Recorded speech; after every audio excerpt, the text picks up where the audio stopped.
Salut les petits potes, j'espère que vous allez bien. Aujourd'hui, on se retrouve pour 3 nouveaux threads d'horreur. D'ailleurs, les petits potes, je sais pas si vous l'avez vu, mais hier, il y a une vidéo qui est sortie. Je me dis que ça se trouve, vous l'avez pas encore vue, donc si jamais vous voulez un petit peu plus de dose de frisson après cette vidéo, n'hésitez pas à aller la voir. Les petits potes, apparemment, il y a le petit Cookie, il a envie de vous montrer son nouveau doudou. Nouvelle création qu'il a fait, vraiment magnifique. Ouais, tu le veux ? Il est magnifique, il est à vendre aux enchères. Il me dit que là il va le peaufiner un petit peu vite fait, mais voilà, c'est à vendre. Non, c'est une blague bien sûr, c'est son petit doudou, il l'adore. Bref, je sais pas pourquoi je raconte ça. On passe aux histoires. Attends 2 secondes avant de passer aux histoires, la petite promo classique, tu la connais, le petit pouce bleu si jamais tu veux soutenir la chaîne. Et si jamais t'es pas abonné, bah n'hésite pas à le faire en cliquant sur le bouton s'abonner. Allez, prends ton meilleur chocolat chaud et installe-toi confortablement.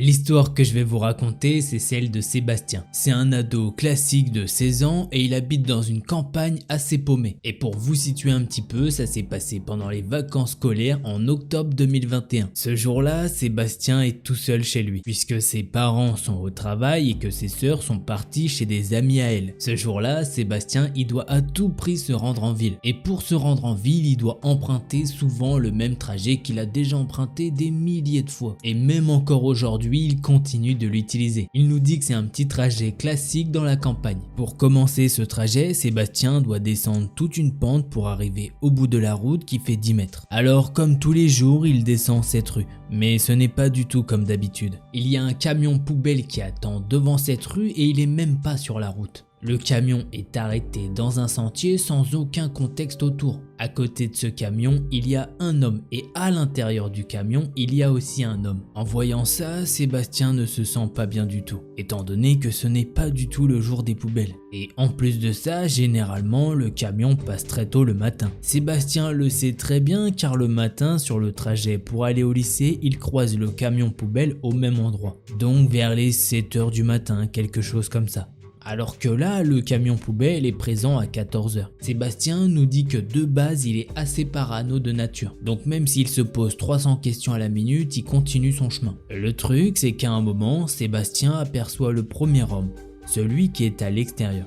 Il se trouve près d'une poubelle. Sébastien, il nous dit qu'effectivement, à première vue, c'est tout ce qu'il y a de plus normal. Le mec fait juste son boulot. Et sur le coup, Sébastien, il s'est même dit la même chose. Sauf qu'il y a un petit détail qui le tracasse. L'homme à l'extérieur gratte le sol avec son pied, comme s'il faisait genre d'être occupé. Alors que pourtant, une poubelle se trouve à quelques centimètres de lui. Sébastien commence à se sentir vraiment oppressé. Mais il sait qu'il a vraiment tendance à être parano. Alors il essaye de relativiser. Il continue donc ce chemin en direction du camion poubelle. Quelques pas plus tard, Sébastien arrive au niveau du camion. Et là, le truc qu'il a remarqué, c'est qu'au moment d'arriver au niveau du camion, c'est le mec à l'intérieur qui n'arrête pas de le fixer. Le gars à l'intérieur du camion n'essaye pas de le regarder de façon furtive.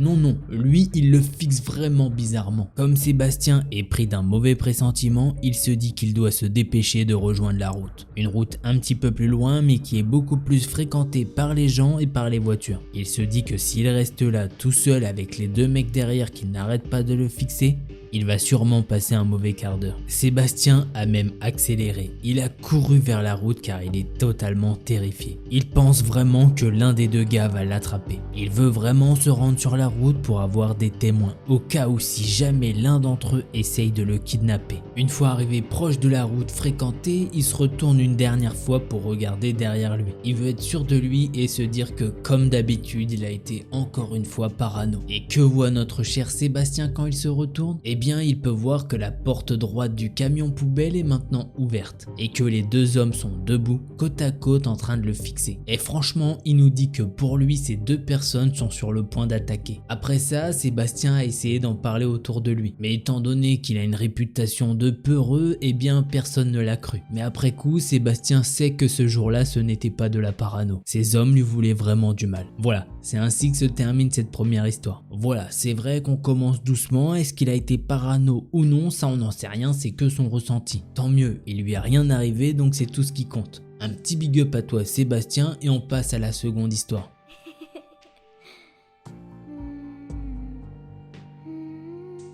L'histoire que je vais vous raconter, c'est celle de Aurélien. Un soir, Aurélien se trouve chez un gars de sa classe pour travailler sur un projet de groupe qu'ils ont à rendre pour le lendemain. De base, Aurélien vit dans un appartement dans la ville où se trouve son université. Et le pote d'Aurélien, lui, il vit chez ses parents. Ils ont une maison qui se trouve en hauteur, un petit peu isolée de la ville. Pour se rendre chez lui, il faut emprunter une route étroite à double sens et relativement isolée sur environ 8-9 km. Aurélien et son ami ont commencé à travailler sur le projet vers 18 h. Et même après avoir fini leurs travaux, Aurélien est resté un petit peu chez lui. Aurélien a quitté la maison de son ami assez tard. Vers 23 h, Aurélien a commencé à prendre la route en direction de son appartement. Et Aurélien est assez honnête avec nous et il nous dit que sur le coup il n'avait pas réalisé que franchement cette route elle serait dure à conduire de nuit. Il n'y a vraiment pas de lampadaire tout le long de la route et surtout elle est vachement mal entretenue. Il y a des trous partout, c'est un vrai calvaire. En plus de ça, il n'a pas de réseau sur son téléphone. Comme je vous l'ai dit, il doit donc conduire très lentement pour s'assurer de ne pas crever un de ses pneus. Sachant qu'il a utilisé sa roue de secours il y a quelques semaines auparavant. Aurélien pense qu'il a fait environ 5 km depuis la maison de son pote quand il fait un virage serré. Après avoir fait ce virage serré, il peut apercevoir sur la route une camionnette suivie d'une caravane qui sont en diagonale sur la route. Et vu la façon dont sont placées la camionnette et la caravane, la route est totalement barrée. C'est impossible de la contourner étant donné qu'il y a un ravin des deux côtés de la route. La seule solution pour Aurélien à l'heure actuelle, c'est de faire demi-tour. Heureusement, il a un petit peu de chance, derrière lui il y a une voie de garage. Au début, Aurélien n'arrive pas à voir ce qui se passe à l'intérieur de la caravane. Mais lorsqu'il allume un de ses feux de route, il a pu voir un homme affalé sur le siège du conducteur,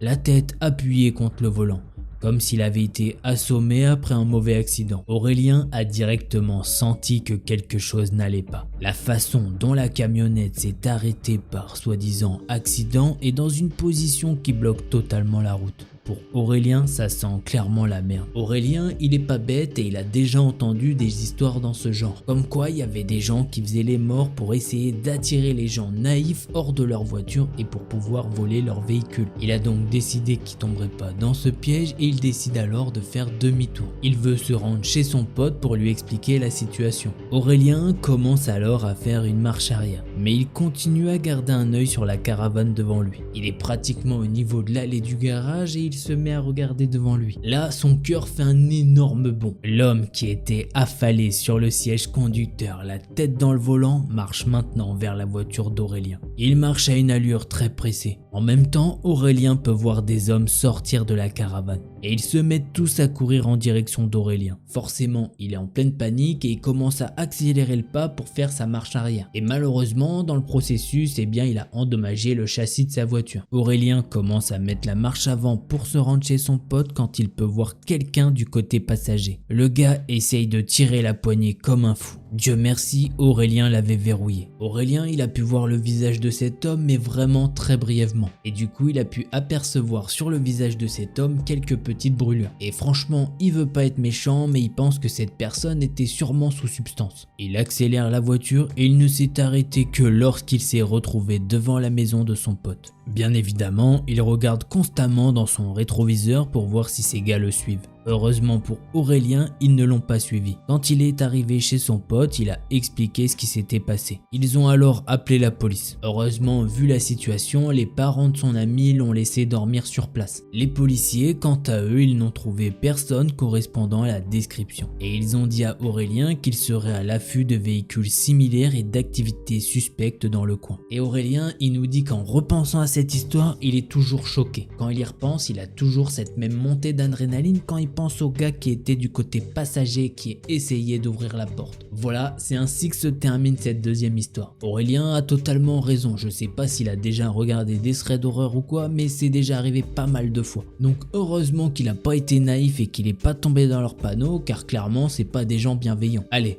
on passe à la troisième histoire.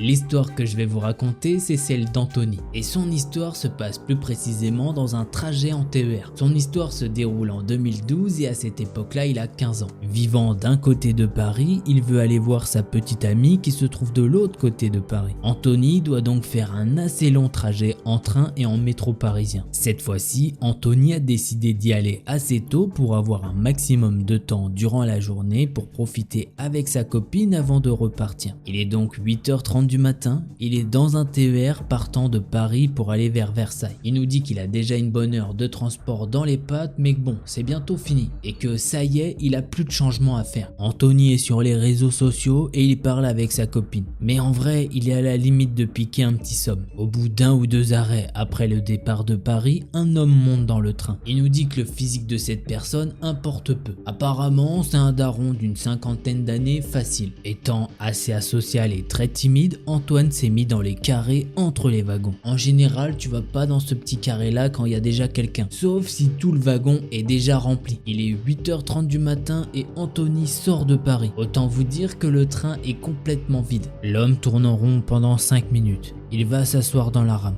Mais il préfère venir s'asseoir à côté d'Antoine. Oui, cet homme est assez bizarre. Anthony ne le connaît pas du tout. Anthony, il comprend rien du tout à la situation. Pourquoi le mec vient s'asseoir à côté de lui alors que tout le wagon est complètement vide? Et pour ne rien arranger, cet homme va alors commencer à discuter avec Anthony avec des petites banalités. Bonjour, tu vas où? Tu fais quoi dans la vie? Moi je suis célibataire.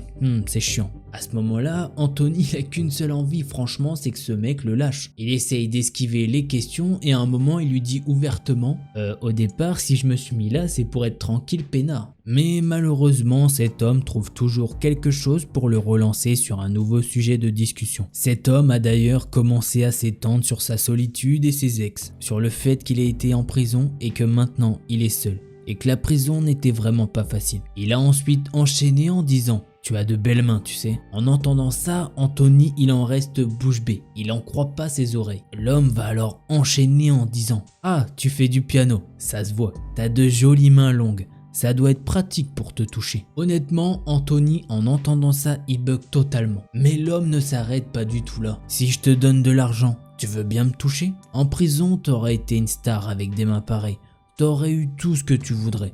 Moi, je faisais d'autres trucs. » Anthony commence à être vraiment gavé et il voudrait que ce mec le laisse tranquille. Il se met donc à réfléchir très vite à un moyen de se retrouver seul puisque là ça devient chelou voire même dangereux. Puisque l'homme commence à lui prendre les mains et il se met même à le caresser. Anthony réfléchit à toute vitesse pour savoir s'il a donné certaines informations de là où il descend. Mais non, il ne pense pas l'avoir fait. En réfléchissant, Anthony a trouvé une certaine solution. Il veut descendre 2 stations avant celle initialement prévue. Il commence donc à se préparer pour descendre. L'homme va alors se plaindre et lui demander de rester. Il lui dit même « Je peux faire mieux que ta copine, tu sais ». Arrivé à une certaine station, il descend sur le quai, mais il va faire quelque chose d'assez fou. Il va se mettre à courir sur 4 rames et il va remonter dans le train. Une fois arrivé à destination, il a signalé cet homme. Et voilà, c'est ainsi que se termine cette histoire. Histoire assez folle, Anthony, il est tranquillement dans le petit wagon où tu veux être bien tranquille. Et là, il se fait emmerder par un pute de vieux pervers. Bon, il nous a fait une petite technique américaine et apparemment ça fonctionnait. Est-ce que vous aussi, vous seriez remonté 4 rames plus loin? Ça, j'en sais rien. À vous de me le dire. D'ailleurs, je sais pas si vous avez remarqué, mais dans cette vidéo, on a que des mecs. Comme ça vous prouve qu'il n'y a pas que des filles qui vivent des threads d'horreur. Et bah voilà, ces 3 histoires sont maintenant finies. Si elles t'ont plu, je t'invite à mettre un petit pouce bleu de soutien. Un grand merci si tu le fais. Et si t'étais pas abonné, j'espère que cette vidéo t'a convaincu pour le faire et n'hésite pas à mettre la petite cloche au passage. Surtout qu'on s'approche quand même des 10 000 petits potes. Et petit message de fin, je suis désolé à tous ceux à qui je peux pas répondre, mais en vrai ça c'est juste trop relou. Donc je me rattraperai quand j'aurai mes 2 mains valides bien comme il faut, mais là franchement c'est trop compliqué. Donc je préfère me concentrer bien comme il faut sur les vidéos et vous proposer du contenu que vous aimez. Et bah vous savez quoi, en attendant la prochaine vidéo, portez-vous bien, tchuss les petits potes. I just want to play a game with you.